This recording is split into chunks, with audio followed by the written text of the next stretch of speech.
Good afternoon. My name's Richard Saller. I'm Dean of the School of Humanities and Sciences here at Stanford.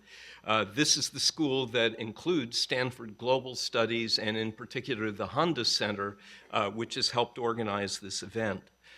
On behalf of Stanford, I want to welcome all of you with just a brief but warm welcome.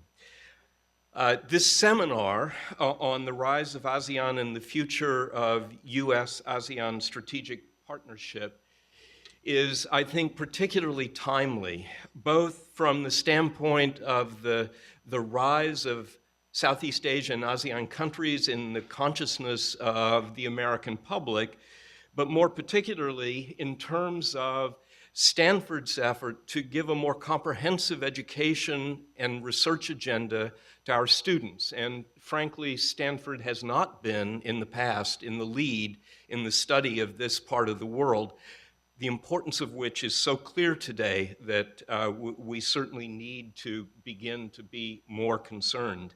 The area is critical in economic, political, and security dimensions, and it's our obligation to teach our students about this. This first year of the ASEAN Economic Community offers an opportunity to think about the possibilities and the challenges ahead. The efforts of Stanford in this case are being led by the Handa Center and Professor David Cohen. This is part of a broadening of our geographical horizons. I think one of the ironies of Stanford is that some of the technology advances that have been born at Stanford have affected the world. Stanford has been not so quick to understand some of these parts of the world. But I think we can make good the deficit. And if Stanford can be a constructive partner in sharing intellectual resources, for example, library facilities, we welcome that prospect. So with that, I'll let you get on to the substance of today's seminar. Thank you very much, Dean Saller. We know you have to go teach shortly and fulfill our obligations to our students, so thank you. And I'm David Cohen, Director of the WSD Handa Center for Human Rights and International Justice here at Stanford. I want to welcome all of you, and especially our distinguished speakers who will be introducing shortly. Dean Saller has already talked about the importance of the event that we're having today, and I will not repeat that. We want to move on so that you can hear our speakers. I would like to, though, I'll be introducing Ambassador Yong, and then my colleague, Professor Diane Desierto, who is here at Stanford this year as a fellow at the Center for Advanced Studies in the Behavioral Sciences, and who is also a fellow of the Handa Center, will be introducing the other two speakers. So we're very honored to have three such distinguished speakers here today for a very important and an extremely timely event. And I'd like to welcome Ambassador Yong of Singapore.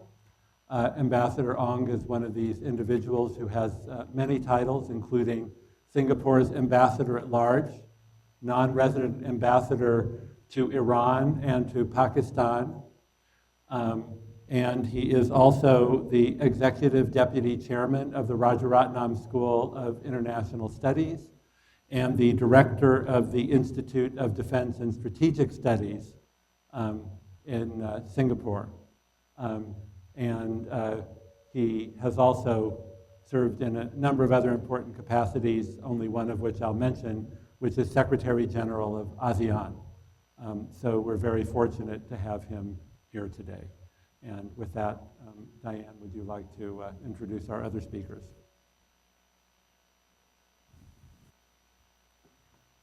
Good afternoon. We have the privilege of speakers who will also discuss aspects of the US-ASEAN strategic partnership from both economic integration and the prospects for cooperation between the United States and Southeast Asia on the economic front.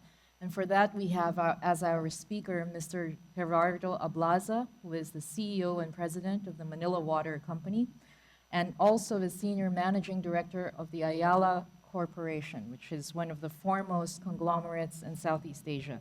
He's particularly known as the first Filipino CEO to have been recognized by CNBC as the Asia Business Leader of the Year in 2004, and previously as president of Globe Telecom, was awarded by Telecom Asia as Best Asian Telecom CEO. And he will speak about the experiences of economic integration, and in particular, dealing with the issues of Southeast Asia business cooperation between both the United States and Southeast Asia. And finally, our speaker, distinguished speaker in the middle, is very well known to so much of the global community as a staunch advocate of the Philippines. He is Senior Associate Justice of the Supreme Court, Antonio Carpio. Among his many accolades, he will be speaking today on the particular geopolitical ramifications of the post-arbitration situation after Philippines versus China, and what the future will be for foreign policy, in particular in regard to the South China Sea. There are many things and many long things that I could state in the CV, but I would rather that we start immediately with our discussion. And for this, we'd like to turn over to Ambassador Keng.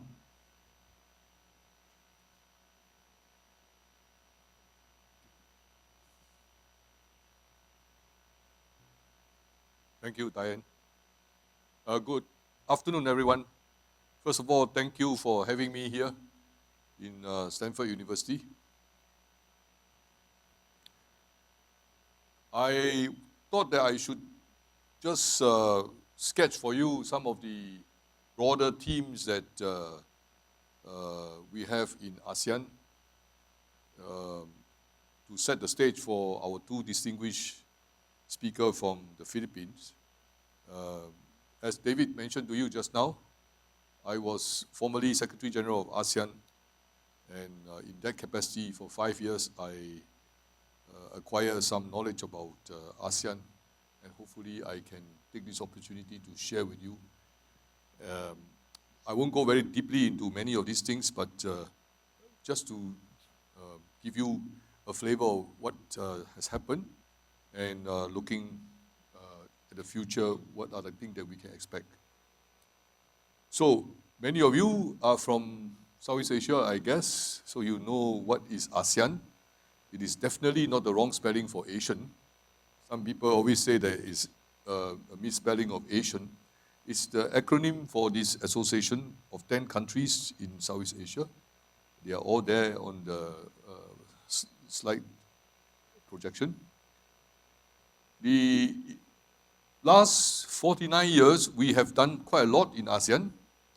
I have listed down here some of the milestones. We were founded in 1967, and currently we are at this stage right on top there, 2016 to 2025, where we hope to consolidate many of the ASEAN community building initiatives.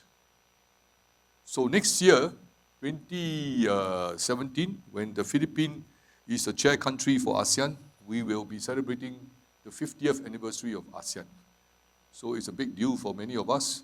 Hopefully, something will also happen in Stanford, and everyone in this community will recognize the 50 years of this association.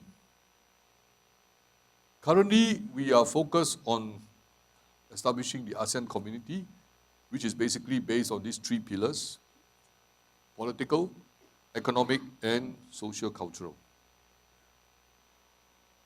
But when we first started, the situation was very much determined by the geopolitical situation at that time, Cold War, war in Vietnam, and various other activities in Southeast Asia, so much so that many of the Southeast Asian leaders actually thought that if they don't come together to form a grouping, they will not be able to stem the tide of the communist activities and the development in Soviet Union and China, which have aspiration to take over as many of the economies in Southeast Asia as possible.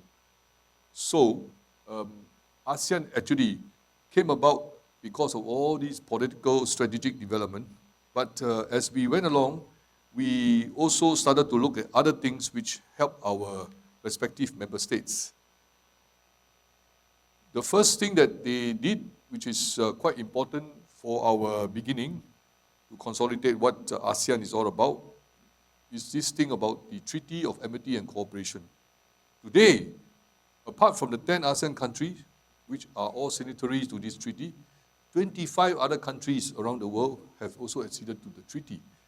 Most recently in Laos, just in September, a few new countries have signed on to this. If I'm not wrong, Morocco, Chile, and Egypt. Basically, the main thing about this treaty is that it talks about peace and security in Southeast Asia, and everybody should try to resort to the peaceful means of settling disputes. So there are various mechanisms listed down in the treaty, and up to today, this treaty has not been activated by any of the ASEAN countries because every one of us is afraid to activate the provision in this treaty. Once it's started, you have to go through a process, and many of us might not like the outcome from that process. So whenever there is a dispute, member states of ASEAN will try some way to sort it out, and avoid going into this TAC process, as we call it. But it's a good thing to have because it basically leads down how to manage disputes, what can we do if there is no solution. But definitely we cannot resort to armed conflict or violence to resolve the various differences. So peaceful resolution is one of the key things in this treaty. The second thing we did, probably as a result of the Cold War geopolitical situation, is to settle on a treaty called the Treaty on Southeast Asian Nuclear Weapon Free Zone. So this particular treaty today is also open for accession by other nuclear power states. None of them have signed, acceded to it so far, but it's there, and we have to remind ourselves from time to time about the danger of nuclear weapons and getting people to sign on to this particular treaty. In 2007, actually under the chairmanship of the last Filipino president, the last time when Philippines was a chair was 2006, 2007, President Arroyo, and we settled the ASEAN Charter, which is today basically the main constitutional document of the association. So if you look at the charter, it lists down many, many different things that we do in ASEAN, but it's now written down in the form of a legal document, and it has legal personality. This is a major event in the development of ASEAN in the last 49 years. In the past, before 2007, we don't have any constitution or charter. It was just a 3-page paper called the Bangkok Declaration, signed on 8 August 1967. So, promoting peace and stability in ASEAN is our ultimate objective. And over the years, we have devised various ways, principles, norms, practices to try to maintain this peace and stability in the region. Of course, we have many problems still, and some of these surfaced in the last 3 years in the South China Sea dispute. I'm sure my 2 other colleagues on the panel will dwell on part of this when they make the presentation. Enough to say that we still maintain that whatever the differences of countries in the region, we have to find peaceful means to resolve some of these. If we cannot find solution, at least we manage them so that they won't erupt into any violent contestation among the disputing parties. The South China Sea issue has actually 2 parts. One is ASEAN-China. In the case of ASEAN-China, in 2002, we signed a declaration on conduct of parties in the South China Sea. Yeah, this covers all the 10 ASEAN countries. We all promised to do certain things under this declaration together with China. The second part of the South China Sea dispute involved China and the 4 disputing parties. 4 ASEAN member states have claims which the Chinese feel that conflict with their own claims. So bear in mind the South China Sea issue today have two parts. One is the relationship between ASEAN and China, and the other one aspect is between China and the individual ASEAN countries which have territorial claims in the South China Sea. The one thing that very few people appreciate is that apart from the 10 member countries of ASEAN, there is a thing called the ASEAN Dialogue Partnership. We don't have a second category called associate members or guest status or anything like that, but we call our friends who are engaged in very concrete, practical cooperation projects with ASEAN countries, the dialogue partners. And these are the 10 dialogue partners. And over the years, they have contributed a lot to the development of ASEAN as a group and the progress of Southeast Asia in terms of economic and other commercial, social development. So these are the 10 dialogue partners. And today, the story is always China and ASEAN and USA. Although Japan is a major player and has over the past 45 years contributed significantly to the industrialization of Southeast Asia. So we have ASEAN, we have dialogue partners, and what we try to do is to organize an arrangement where the relationship between Southeast Asian countries, individually with all these big powers, big countries, would be managed in a very systematic and peaceful fashion. And over the years, this thing became known as the regional architecture, in which ASEAN hold the center. At times, people will say that ASEAN is in the driver's seat to develop relation between the Southeast Asian country, ASEAN countries, and the big powers.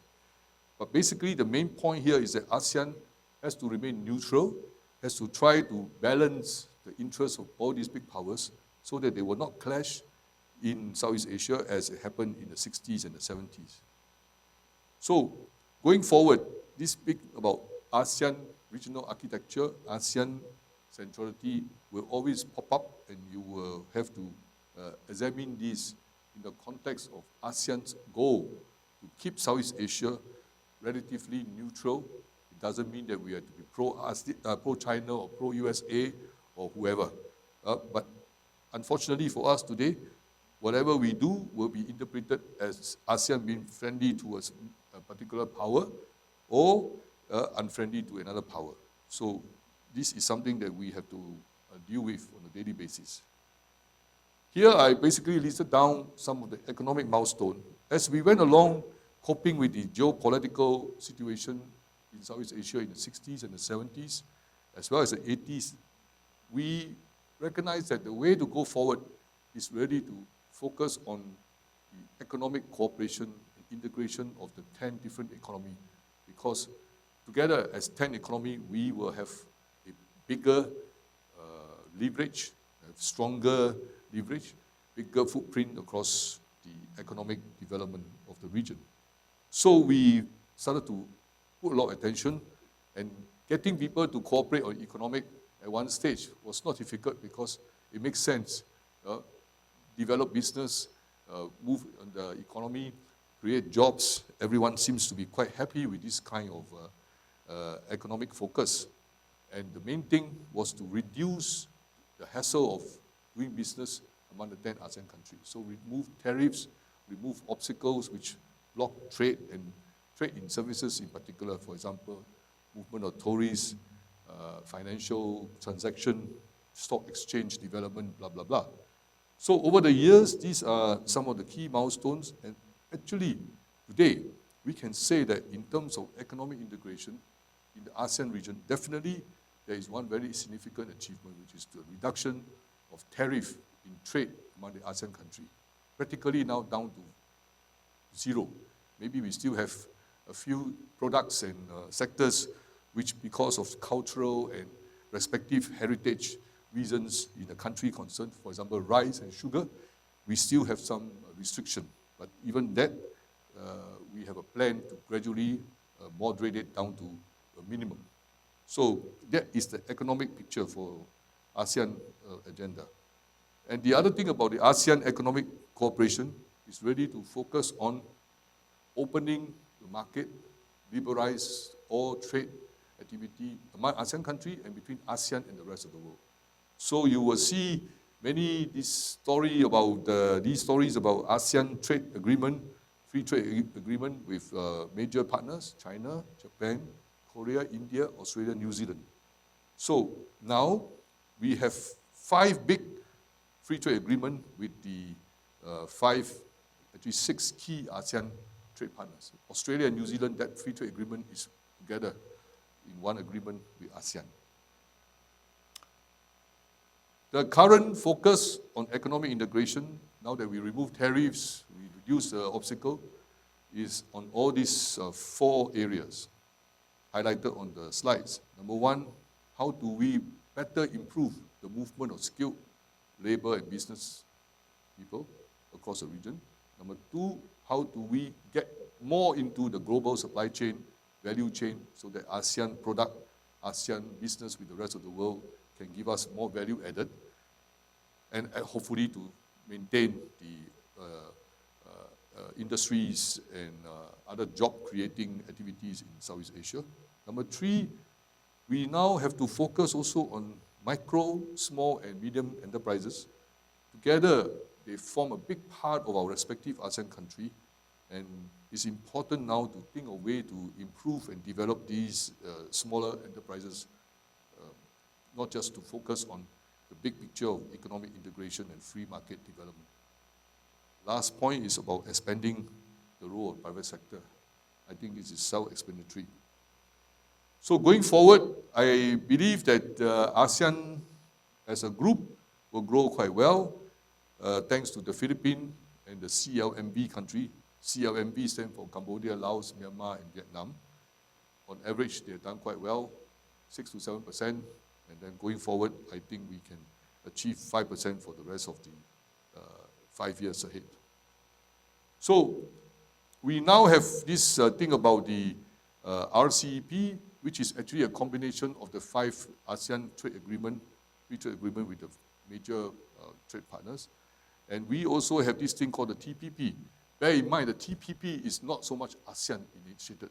It is something done by 4 small countries, namely New Zealand, Singapore, Chile, and Brunei.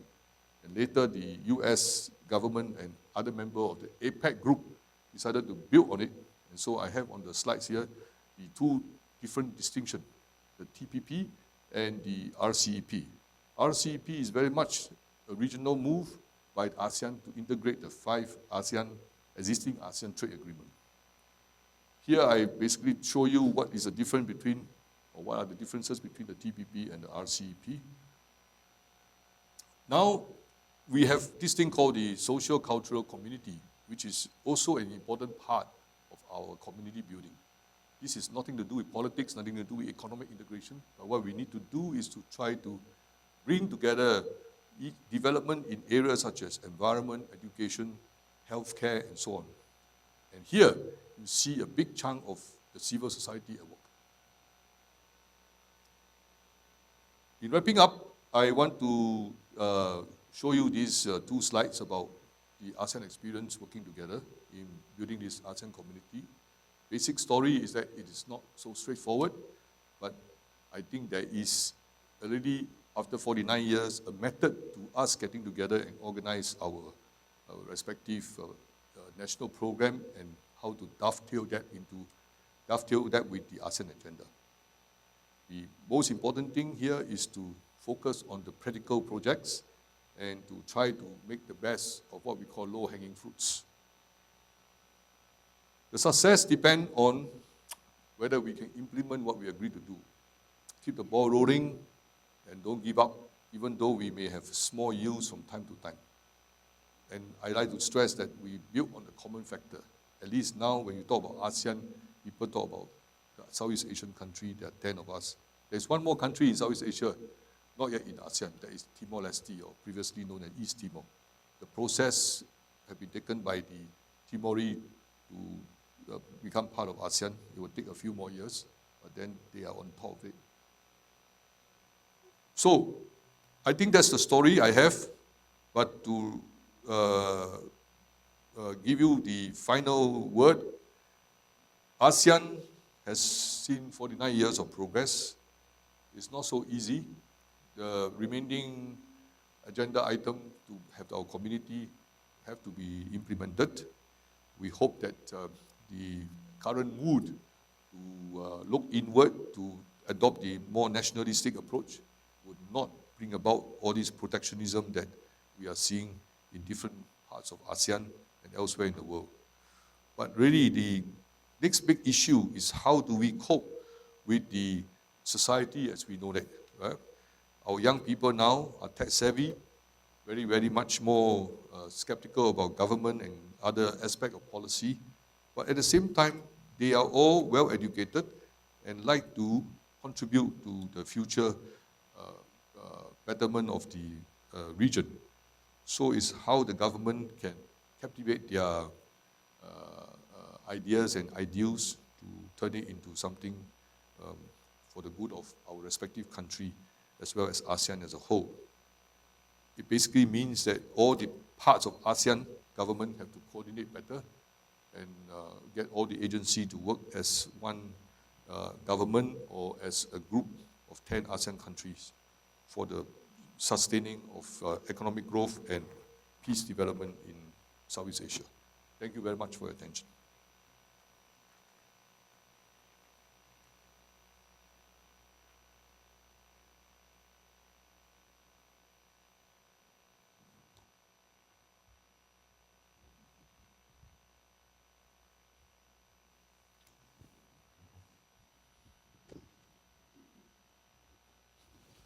Good afternoon, ladies and gentlemen.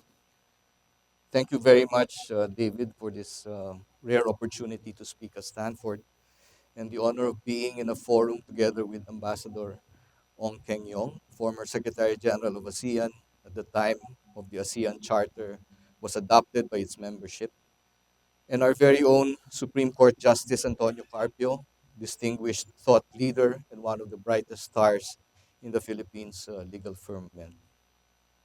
President Barack Obama's recent visit to Vientiane, Laos, as it played host to the Association of Southeast Asian Nations, signaled the continued commitment of your country and our region towards the deepening economic ties between our parts of the world. These efforts provide business leaders like me in the ASEAN region much optimism from knowing that this two-way road continues to be widened, allowing for the freer flow of goods, services, people, and capital. In turn, this creates new and larger markets for companies on both sides of the Pacific. My objective today is to share with you some thoughts on doing business in ASEAN from my perspective as President and CEO of Manila Water Company and from a more diversified view as a member of the leadership team of the Ayala Group of Companies. By the end of this brief presentation, it is my hope that have been able to provide you with some insights on what sort of opportunities and challenges businesses like us face in ASEAN. Let me begin with a brief background of the Ayala Group. Since its inception in 1834 as a business house initially engaged in the commercial production of spirits, Ayala has since become one of the largest and most successful conglomerates in the Philippines with a market capitalization of over 40 billion US dollars, accounting for 20% of the Philippine Stock Exchange. In 2015, it generated a net income of over $400 million.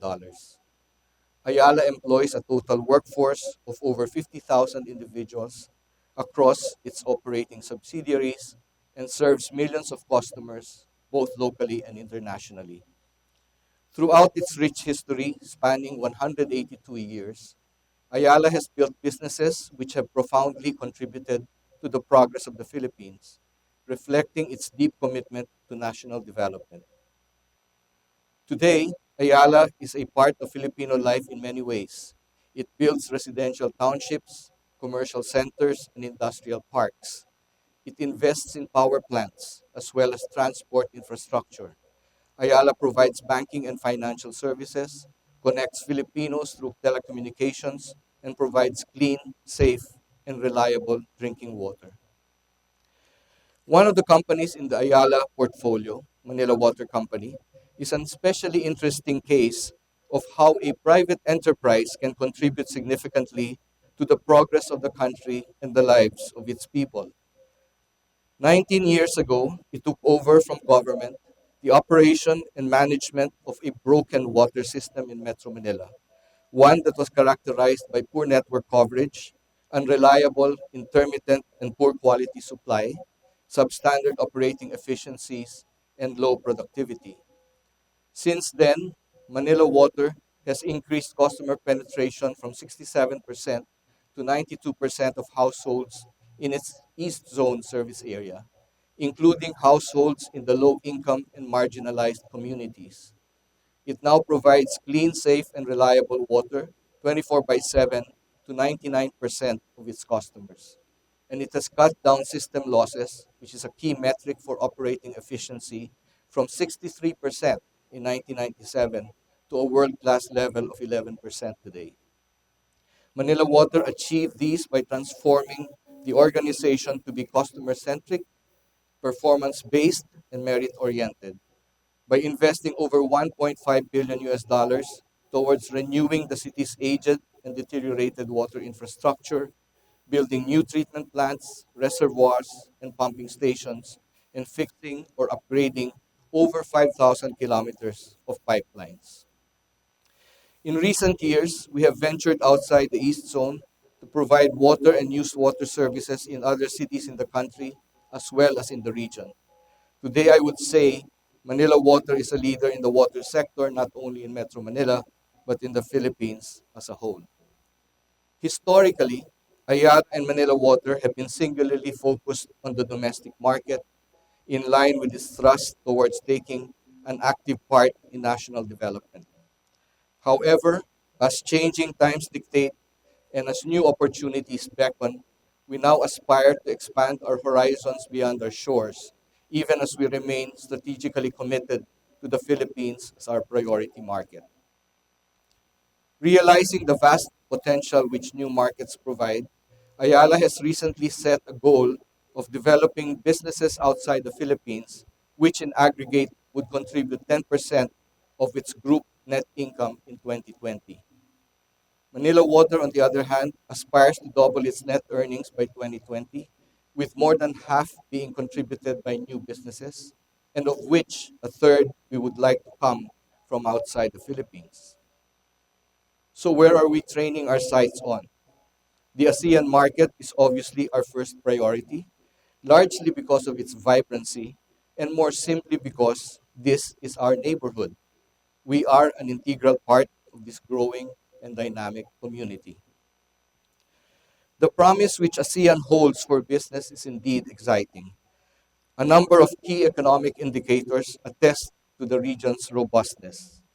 It has an aggregate GDP of $2.8 trillion, dollars, growing at an average rate of 5% in the last 10 years. It has a sizable population base of over 625 million people. Intra-ASEAN trade now stands close to $550 billion. Dollars. The rate at which the region's middle class is rising speaks of the speed at which ASEAN is developing. In 2012, the middle class, defined as people with a disposable income of 16 to 100 US dollars a day in 2005 purchasing power parity, numbered 190 million across the region. A 2014 Nielsen study projected this figure to rise to 400 million by 2020. 25 million people are expected to join the middle class annually, which is rather astounding if you ask me. ASEAN is also the largest destination in Asia for American foreign direct investment. ASEAN holds a US FDI stock amounting to $227 billion, dollars, more than the combined US FTA stock of Japan, China, and India, totaling $202 billion. Dollars. Furthermore, ASEAN is America's fourth largest export market, with service trade of over $39 billion in 2014 and with the US recording a surplus of $7 billion. In our case, the Philippines trade with ASEAN countries amounted to over $26 billion in 2015. As importantly, a total of 270,000 Filipinos work in ASEAN countries. And beyond low-skilled jobs, our people are respected as professionals and managers in countries like Indonesia, Singapore, Vietnam, and Malaysia. Now, that's the pretty picture. However, as in everything, ASEAN has its challenges. These arise from inherent structural issues. For one, ASEAN needs to boost hard and soft infrastructure capacity within and across member nations, such as power, transport, and education. A 2014 study by the Asian Development Bank put the aggregate need for new hard infrastructure, such as power and transport, in ASEAN at roughly $1 trillion through to 2020. Meanwhile, improving soft infrastructure, such as education, will be important towards developing a more competitive workforce and a richer pool of talent that can take advantage of increased human capital mobility in an integrated ASEAN economic community. Political risk is a factor to contend with throughout ASEAN, with the Philippines, Thailand, Indonesia, Myanmar, and even Singapore undergoing various levels of transition, at times even uncertainty. Elections for the national leadership have just been completed in the Philippines, Myanmar, and Singapore, and these leadership changes will be a factor in the medium term prospects of these countries. In Indonesia, the year-old administration is working to catch up on its plans for economic growth. Meanwhile, Malaysia is currently facing political uncertainties, as is Thailand, which continues efforts to return power to a new democratic government. The region's vulnerability to China has also been brought to focus over the past months on both economic and political fronts. The economic slowdown in China, ASEAN's largest trading partner, at $367 billion, or 15% of total ASEAN trade, has buffeted Asian nations significantly. The state's intervention to support local equities with extraordinary measures like direct buybacks has affected financial markets around the world. In addition, the devaluation of the yuan has made an impact on trade dynamics. Amidst these developments, tension in the South China Sea remains a threat to stability in the region. Concerned nations continue to look for a unified response and strategy for resolving this issue. Beyond these macroeconomic and political challenges, prospective investors seeking to do business in ASEAN must also be mindful that ASEAN is not a homogeneous market. It would be risky for an investor to assume that one business model and operating template would work across ASEAN. Each member country is different in terms of its people, culture, socioeconomic profile, its openness to foreign investment, and in the range of business opportunities that it offers. Understanding this would help businesses decide where to play and how to focus their strategies to be effective in the specific markets they seek to enter. The economic standing and sovereign wealth varies significantly for ASEAN member countries. So also does their capacity to consume goods and services. On one hand, we have a Singapore, which is already a first world country with a per capita GDP of $52,000 in 2015. On the other side of the spectrum, we have a Myanmar that began opening itself up to the world only a decade ago with a per capita GDP of $1,200. Population base and distribution also vary dramatically, with a diminutive Singapore having a population of 5.6 million, in stark contrast to a giant Indonesia, which has a population of 260 million. Several ASEAN member countries have a very young population base, such as the Philippines, where 96% are below 65 years old and 35% are below 15 years old. This is expected to eventually result in what many categorize as a demographic dividend and correspondingly bring about a sharp rise in consumer demand and an expansion of the productive workforce base of these countries over the medium term. ASEAN countries also differ in the form of government and in the level of maturity of their respective regulatory frameworks. A number of member countries are under authoritarian governments, such as Laos, Cambodia, and until recently, Myanmar. And these countries are only now beginning to transition into market based economies. As such, country competitiveness and the ease of doing business also vary significantly across the region. The pace of urbanization and the rate at which affluence is increasing varies from country to country. As mentioned earlier, in aggregate, about 25 million people rise to middle class status in ASEAN every year. But this does not reflect proportionately in each market.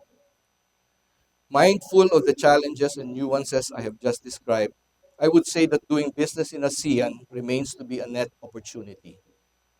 A number of Philippine businesses have capitalized on these opportunities and have been quite successful in their forays into the region. Examples of these include the pharmaceutical firm Unilab, the food and beverage company Universal Robina, and fast food chain Jollibee. Most of these companies have achieved strong market positions in their respective industries in the region and continue to see very good growth prospects for their Southeast Asian portfolio. In the case of my company, Manila Water, the journey beyond the Philippines into the largest Southeast Asian region only began in 2008 by way of a small 5-year performance based management contract with the World Bank for the reduction of non revenue water in Zone 1 of Ho Chi Minh City. While we have now gained good traction in Vietnam, our early years have not been a breeze and they offer important lessons to businessmen entering new markets in the ASEAN region. The language and culture barrier present initial difficulties to new entrants. Our experience suggests that this can be overcome by finding appropriate local partners who not only help interpret the local language, but also help guide the foreign investor in appreciating and adapting to local practices and customs. It may also be prudent to take one's time to assimilate business practices and social norms, and perhaps start small so as to manage early pains and better absorb mistakes. Our first project in Ho Chi Minh City was small and did not generate substantial profits, but it enabled us to learn how best to employ and develop local talent, which is not only a more cost effective alternative to flying in talent from the Philippines, but also enables the development of a deeper bench which could be tapped for other local projects. It raised our visibility and profile with the People's Committee and helped us establish a track record in the business community that eventually opened doors to larger initiatives. Today, we are arguably the largest foreign investor in the Vietnam water sector, having taken significant equity stakes in two Ho Chi Minh based bulk treated water companies with a combined capacity of 500 million liters per day, equivalent to a third of the water demand in the city. I think I'm running out of time. Jesse signaled me, so I'll skip some of these.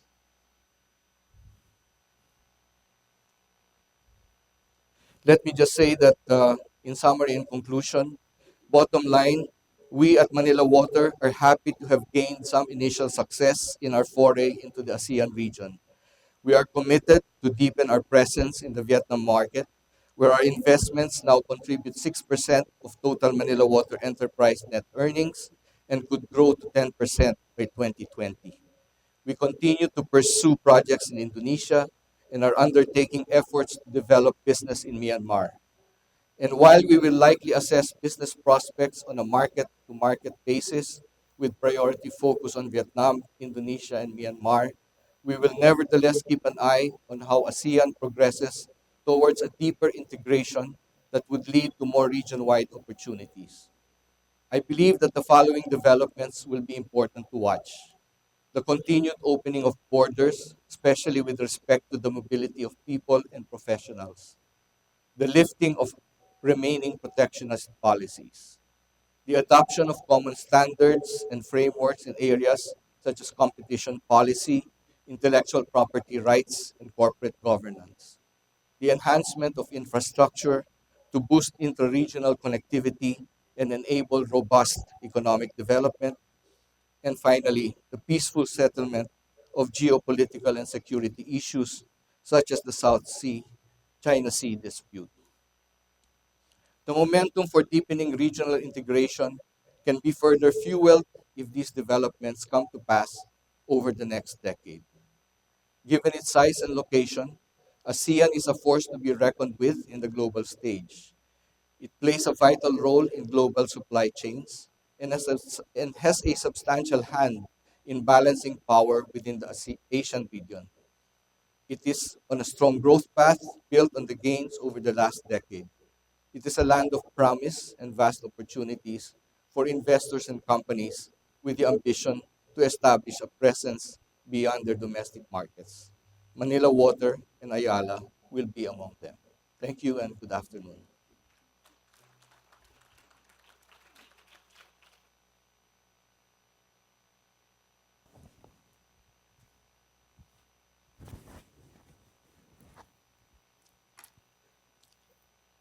A pleasant afternoon to everyone. I'd like to thank the organizers of this event for inviting me here this afternoon to discuss with you the South China Sea dispute.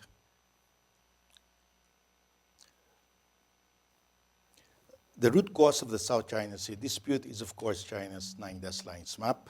Under this map, China claims everything enclosed by the 9-dash lines. So when China submitted this map to the UN in 2009, the Philippines, Vietnam, Malaysia, Indonesia promptly protested.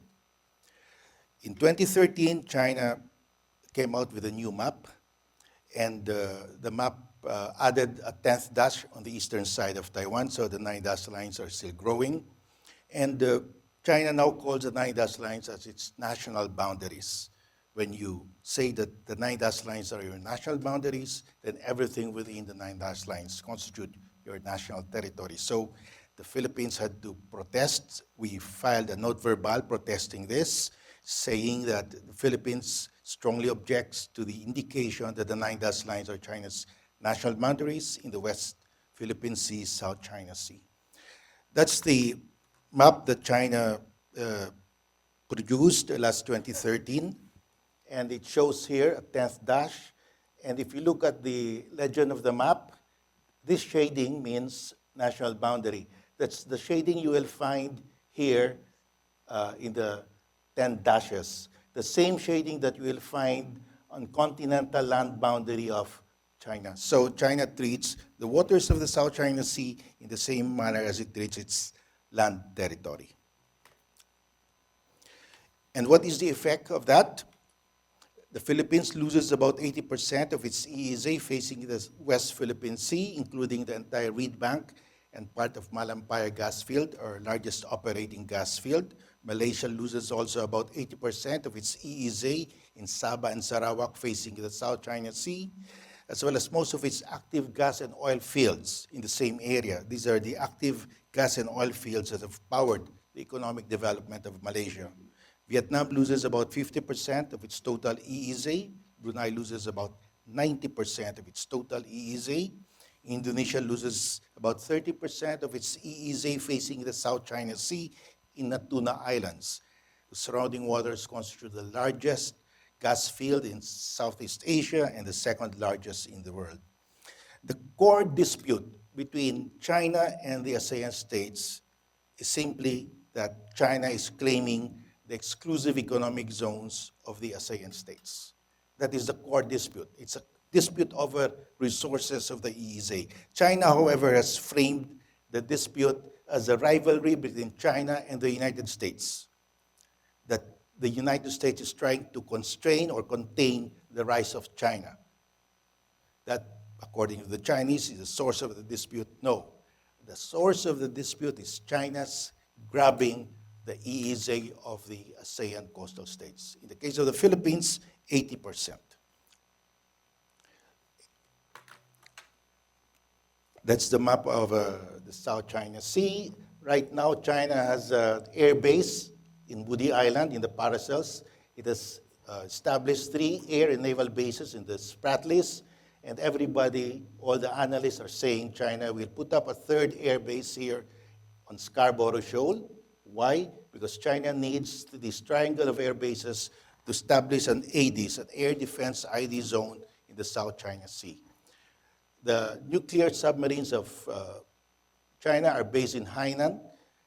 They cannot fire their nuclear-armed missiles in the South China Sea because the missiles have a range of only 7,500 kilometers. It will not reach continental USA.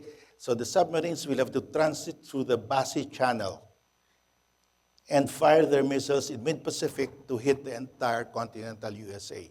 So China needs to protect the Bassi Channel, and that's another reason why I believe China will reclaim Scarborough Shoal to put up an air and naval base. So that's the geopolitics of the region. Here is the Malacca Strait. Before 2015, 80% of China's oil imports, petroleum imports, passed through this Malacca Strait. That has worried China because if this is blocked, then the China's economy can crawl to a halt. So China built this oil and gas pipeline in Myanmar, and starting January 2015, 30% of the petroleum imports of China pass through this dual pipeline for oil and gas, and only 50% here in the Malacca Strait. And the air bases here in the Spratlys will also protect the Malacca Strait in case someone wants to block it. So that's the geopolitics of the South China Sea. The geopolitics of Asia-Pacific region. This is the first island chain. The second island chain, the plan of China is to drive away the U.S. Navy in the South China Sea and put the U.S. Navy here. That's why China wants to control this area here to drive away the Americans in the South China Sea. So what is the grand design of China? China's grand design is to control the South China Sea for economic and military purposes. China wants all the fisheries, oil, gas, and mineral resources within the 9 dash lines. China already today takes 50% of the annual fish catch in the South China Sea. 80% of the coastal waters of China are already polluted, so the Chinese fishing fleet, the largest in the world, have to fish in the economic zones of other coastal states. China is also has the largest per capita consumption of fish in the world to feed 1.4 billion people. Now, China is the largest net importer of petroleum in the world. China wants all the oil and gas in the South China Sea, and the South China Sea is supposed to be rich in methane hydrates. That's supposed to be the fuel of the future, and the methane hydrates in the South China Sea could, per estimate of the Chinese, could power the Chinese economy for 300 years. Of course, China wants the South China Sea to be its sanctuary for its submarines, because China wants to have a second strike capability. That means if the ICBMs of land-based missiles of China are destroyed in a preemptive strike by any country, they can retaliate using their submarines in the South China Sea. That's why they want the South China Sea to be a sanctuary. They don't want the U.S. Poseidons to be flying over the South China Sea, or the nuclear attack submarines of the U.S. to be sailing or navigating in the South China Sea. So that's the grand design. In 2012, China seized Scarborough Shoal, preparatory to making Scarborough Shoal as an air and naval base. So we did not have the military capability to take back Scarborough Shoal, so we decided to bring the dispute to a forum where warships and warplanes and nuclear bombs don't count, where only the dispute will be decided only in accordance with the law of the sea, and that forum is an UNCLOS tribunal, and we raised many issues, and the four major issues we raised. First, China's claim to historic rights under the 9-dash lines is contrary to UNCLOS without lawful effect and cannot be the basis for claiming maritime zones like territorial sea economic, exclusive economic zone, and extended continental shelf. This is the most important issue we raised. Had we won this issue only, it would have been a major victory already. The second important issue we raised is that there's no island in the south, in the Spratlys that's capable of human habitation of its own, so as to generate a 200 nautical mile EEZ that would overlap with the EEZ of Palawan. And the third issue raised is that China caused severe harm to the marine environment when China dredged those 7 reefs and created artificial islands on 7 reefs. And that China committed unlawful acts when it prevented Philippine fishermen, Philippine survey ships to explore the reed bank for gas and oil from exercising the rights of the Philippines within its EEZ. So those were the issues we raised, the major ones. And the ruling of the tribunal, the 9-dash lines have no legal effect and cannot serve as legal basis to claim any maritime zone under UNCLOS. In short, the tribunal said there was no legal basis for China to claim historic rights to resources within the sea areas falling within the 9-dash lines. China, like all other coastal states, cannot claim more than what is prescribed under UNCLOS. In the South China Sea, because of the geology and geomorphology of the South China Sea, the maximum that a coastal state can claim is 350 nautical miles from its coastline. So China can claim only 350 nautical miles from Hainan or from its coastline in its mainland. China is claiming the reed bank, which is 595 nautical miles from Hainan. China is claiming James Shoal, which is 900 nautical miles from Hainan. James Shoal is in Malaysia. The tribunal also said that all historic rights in the EEZ, Extended Continental Shelf, and high seas were extinguished upon the effectivity of UNCLOS. So the legal basis that China invoked, that it owned the South China Sea since 2,000 years ago, that legal basis was struck down by the tribunal because when UNCLOS took effect, all historic rights were extinguished because that was the agreement of all countries that negotiated UNCLOS so that there will be peace and stability in the oceans and seas of our planets. Everybody can claim only 200 nautical miles, exclusively yours, but you have to waive all other claims beyond your 200 nautical miles. Otherwise, if you don't waive, then there will be no peace and stability. China agreed, and China today says we are entitled to 200 nautical miles under UNCLOS, but we have historic claims to the rest of the South China Sea. They cannot do that anymore. And the tribunal also said that China actually has no historical evidence. There's no historical evidence that China exercised exclusive control of the South China Sea. I will explain this point later because this is very important. The narrative of China is that they own the South China Sea since 2,000 years ago. That's the shaded area is the disputed area before the tribunal ruled, and when the tribunal ruled, that shaded area is gone. The green area is gone. So those are the geologic features of China in the Spratlys, the red squares, 7 of them. So China has seized 7 reefs in the Spratlys and has built artificial islands on all 7 reefs. Now, the tribunal ruled that none of those islands in the South China Sea is capable of human habitation of its own so as to generate a 200 nautical mile EEZ. Because to claim a 200 nautical mile EEZ, your island must be capable of human habitation of its own. So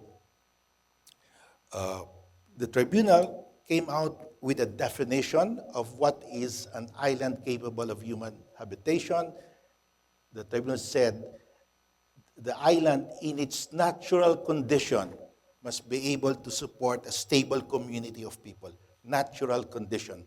Ituaba, the largest island in the Spratlys, occupied, possessed by Taiwan, but under the One China policy, we consider that as part of PROC, People's Republic of China. Taiwan has brought in soil, and it is now a vegetable garden, the Ituaba. The tribunal said, no, that doesn't count in determining whether the island is capable of human habitation. Taiwan has installed a desalination plant. The tribunal said that is not counted in determining whether the island is capable of human habitation. So Ituaba, 43 hectares in size, is not capable of human habitation because it's small. Obviously, all the people there are government personnel. There is no history of human habitation there before the Taiwanese government installed their people there. They're all government employees. And this definition has consequences all over the world because, for example, the US has these 3 islands in the Central South Pacific, Jarvis, Baker, and Holland. And the US claims a 200 nautical mile EEZ from these small islands. And if you follow this definition by the tribunal, then those islands of the US will not generate an EEZ anymore.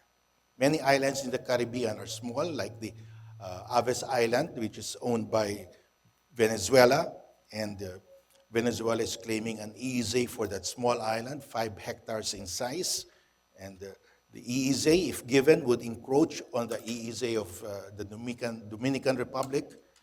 If the Dominican Republic will bring a case and this ruling will be applied, then Aves Island will have no EEZ. So it has tremendous consequence all over the world, this definition of a habitable island.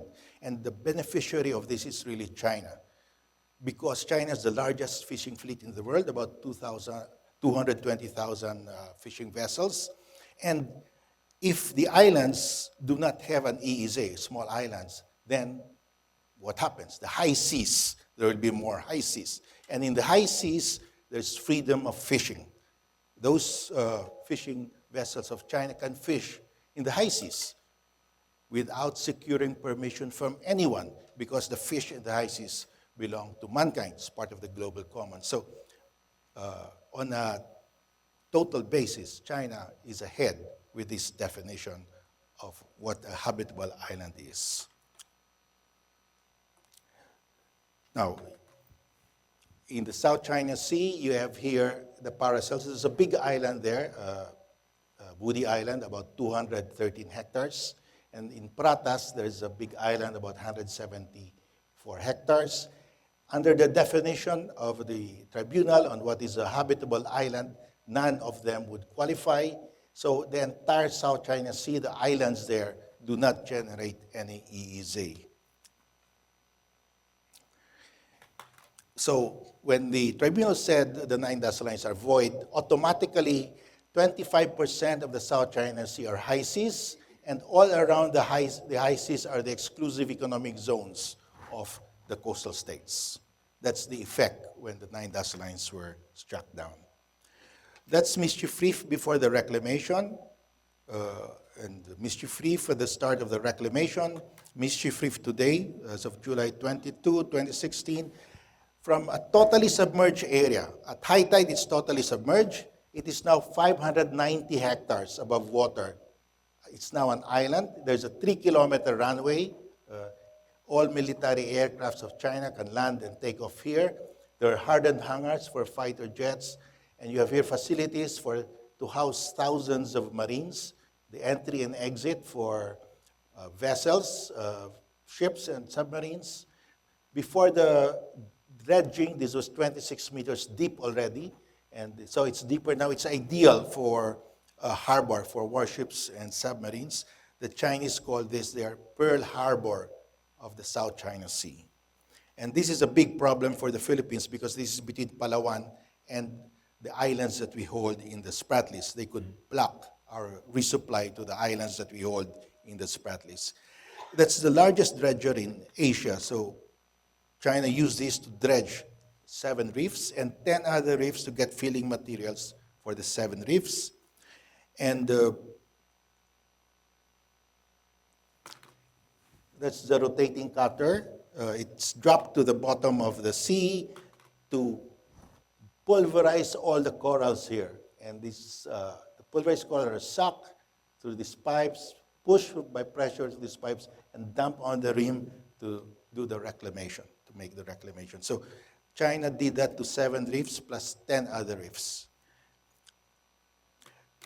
Now, the tribunal ruled that China violated its obligation on UNCLOS to protect and preserve the marine environment when China dredged those 7 reefs, when China failed to prevent its fishermen from harvesting endangered species like sea turtles, corals, giant clams in the Spratlys and Scarborough Shoal.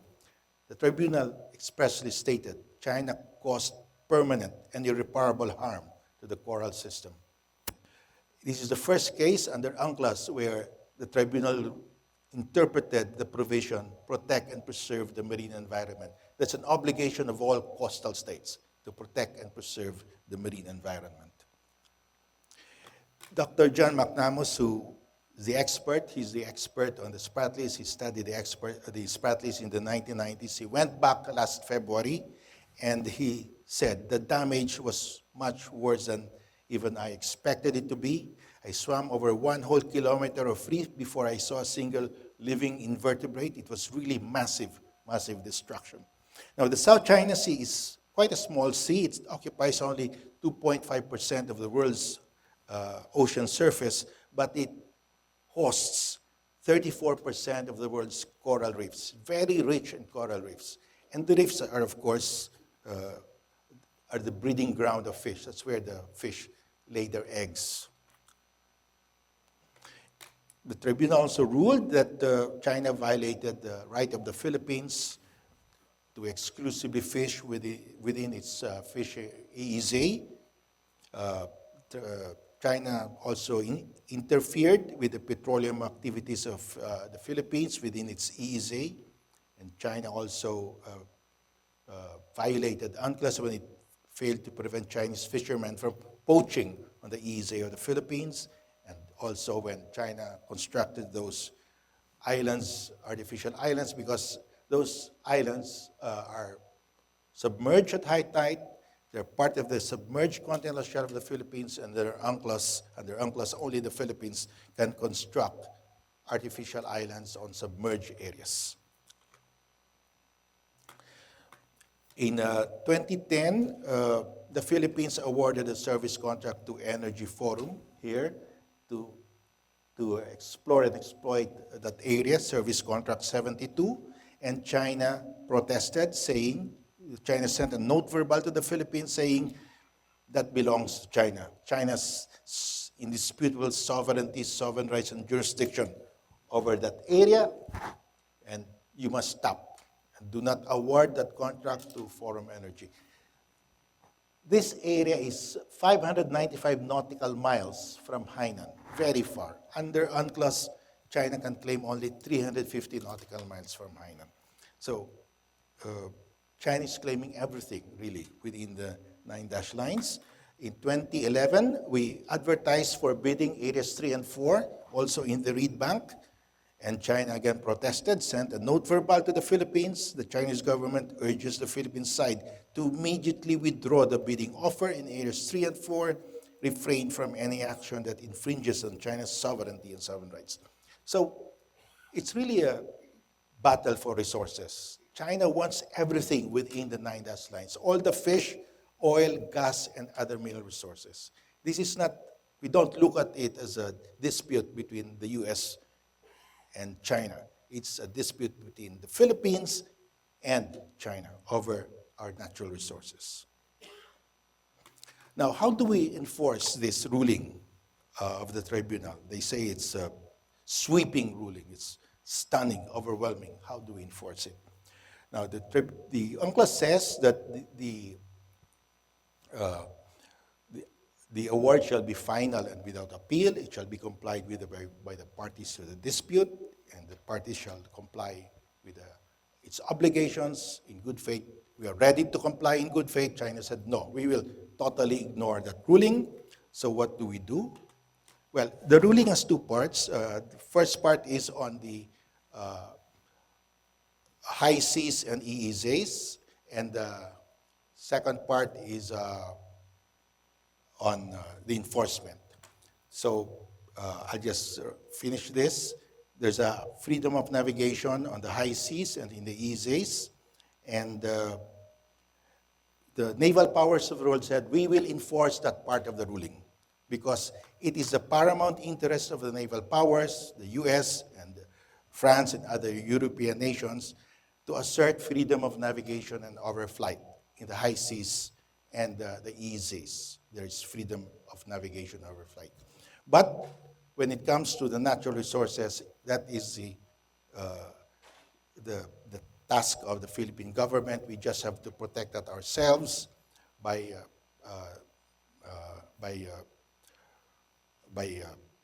following through with the measures. We can sue China for damages for destroying the reef.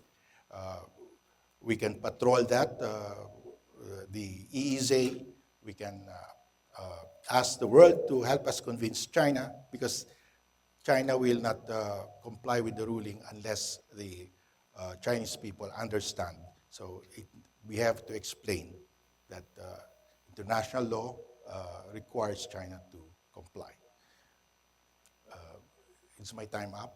Yeah. Thank you for your kind attention, and pleasant day to everyone.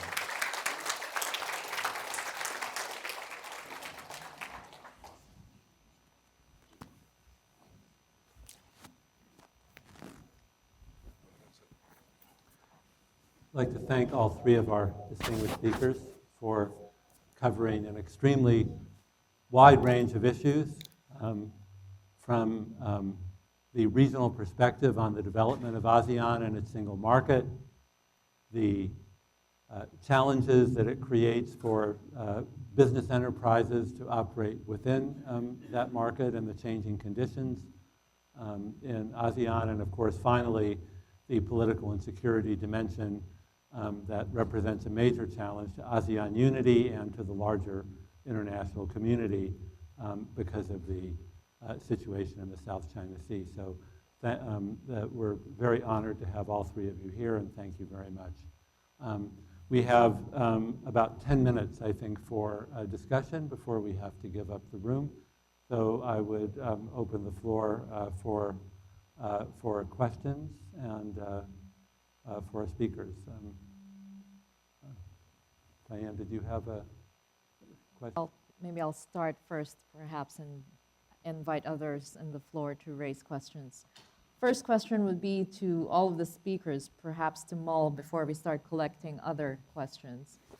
What do you see, given developments that you've spoken of from your respective areas of expertise, what do you see as the future of the partnership of ASEAN with the United States, taking into account that we are also in an extremely unusual political climate in the United States when foreign policy will be determined in a few weeks by the new incoming president? And perhaps maybe we should ask other members of the floor.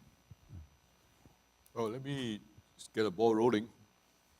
First of all, I think that, sure, you have populist sentiments in the United States, even populist sentiment in Philippines. But I believe that ultimately the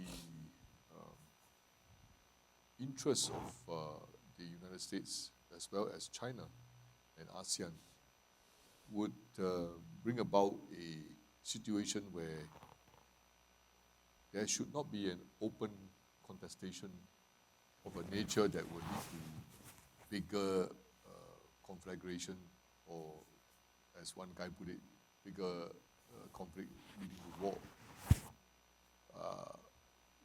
Right now it's just jostling, everybody trying to get the best advantage, tactical advantage they can.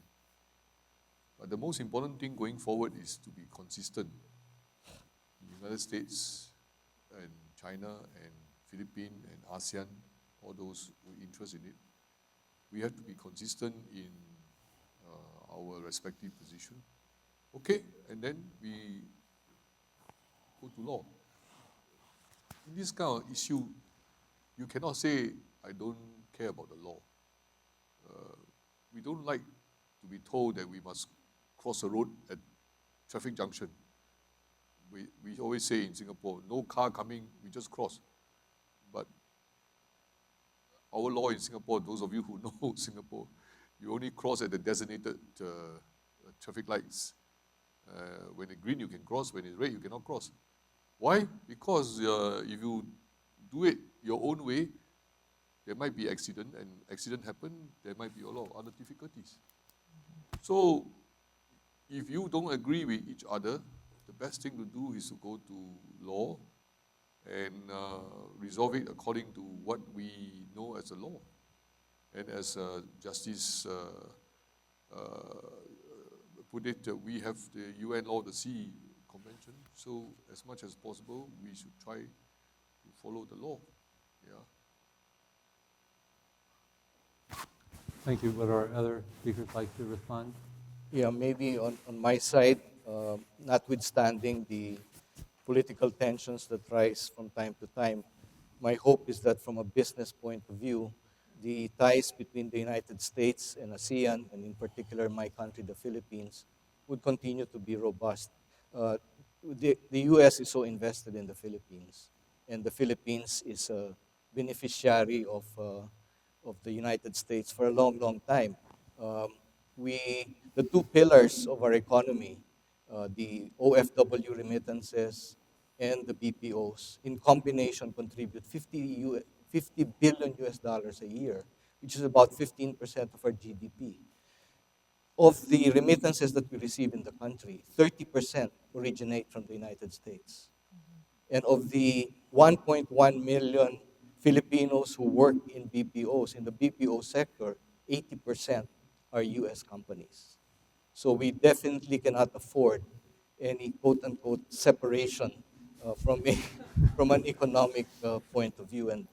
And my hope is that the United States will continue to look at ASEAN as a vibrant market. As I mentioned earlier, by 2020, there will be 400 million people in ASEAN in the middle class. That's more than the entire population of the United States. Young, who have the affordability to consume goods and services. So, as I said, my hope is that this relationship remains vibrant over the years. Justice Carpio, would you like to comment? Yeah, the ruling of the tribunal is an opportunity for ASEAN countries to enter into sea boundary agreements already, because the ruling says there is no island in the Spratlys that generates a 200 nautical mile EEZ. Therefore, it's now easy for example, for the Philippines and Malaysia to draw their boundary line in the sea, facing the South China Sea. And also for the Philippines to draw its boundary line with Vietnam on the extended continental shelf. So if all these ASEAN countries can agree to follow the ruling and fix their boundary lines, sea boundary lines, then you have here a process where the ruling becomes entrenched. And over time, other countries will also follow this ruling. And that's how this ruling, I think, will be entrenched over time. Thank you very much. I think we have time really only for one brief question or possibly two. So, yes. Yeah. Well, first one about the human rights issues. ASEAN position has always been that in certain areas, domestic development must be managed by the member country themselves. We don't intervene in determining how a particular policy or how a particular set of law rights have been implemented in the respective member countries. That has been our position. But it doesn't mean that ASEAN member states or ASEAN leaders, when they come together for their summit, don't talk about these things. As a Secretary General, I was privileged to see how the 10 of them operate. publicly they don't touch internal affairs and domestic issues. But they talk among themselves at the meeting. And they go to the extent and say, come on, let's not try to aggravate a situation. Find a way to manage it. That kind of blunt statement actually have come out before among themselves. And over time, they learn how to act as a group to manage this. So the challenge today is to get these new sets of leaders, some of them new. Aung San Suu Kyi is new in Myanmar. The president of Myanmar is also new. President Duterte is new. And Jokowi from Indonesia is new. And the Thai leader is new. And Vietnam and Laos, they just changed the prime minister too. So this dynamic and personal chemistry has now evolved. I think we need to take at least a year or two before they are comfortable to talk to each other in the old way, which the old leaders used to talk. But it doesn't mean that ASEAN does not care. We do care. And especially in the context of ASEAN community building today, we have to talk about each of these things. But at the same time, we also appreciate that specific situation, in this case in the Philippines, may have pushed the leadership to take certain steps. So we just have to be very sensitive to this. I agree with you, madam. It's difficult to work with a situation where, on the one hand, the Chinese government seems to be doing something which apparently go against ASEAN's interests, and on the other hand, ASEAN, all of us are dependent on ASEAN business, China business and relationship. We'll try our best. The important thing is to be on principles, as the justice had mentioned. And here, I always say that the issue is not about the South China Sea. The issue is between China and USA. USA sit on the stage in an armchair like this for so long. And now China say, I also want to sit on the same armchair on the stage. But the Americans say, no, you just sit on the stool. You can be on the stage, but for now, I sit on an armchair, you sit on a stool. And the Chinese people does not accept it. They do not accept it. So one of the things that we in academic circle has been trying to explain is that the South China Sea issue has been turned into a very big geopolitical contestation, when actually it's between the two big countries, China and USA. So find what we call a modus operandi or a compromise somewhere. But right now, both leadership are not willing to listen to the other, and they just carry on. And in this situation, because the United States is going through the presidential election, so everybody think that the Obama administration is weak, and therefore they keep pushing.